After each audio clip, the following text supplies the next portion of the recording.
Не бойте се, деца. Работиме много. Работим от сутрин до здрач. Но хляба е малко. Но хляба не стига, деца. И вашите лица са сгърчени вече от плач.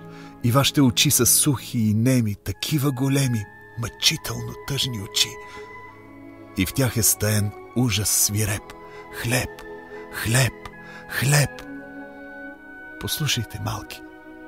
Послушайте, мънички мои. Така е днес. Наверно било и вчера. И аз, понеже нямам храна, понеже нямам с какво, ето ще ви нахраня с вера.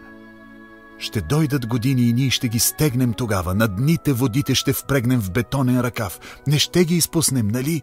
Ще ги впримчиме здраво. Ще им кажем, така ще вървите. И те ще тръгнат така. Ще имаме хлеб тогава. Ще имаме хлеб.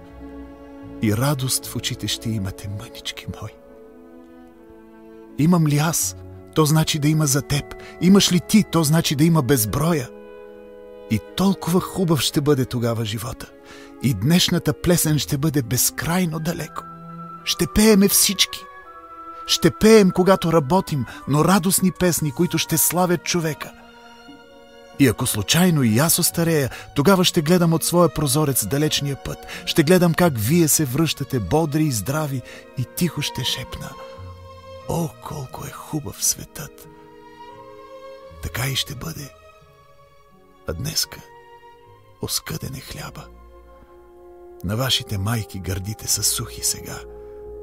Да хленчим не ще ни помогнат. И хленч ни не трябва, но мен ме притиска жестока, дълбока тъга.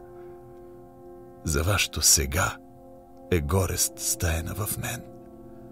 Ала, не бойте се, деца, за утрешния ден.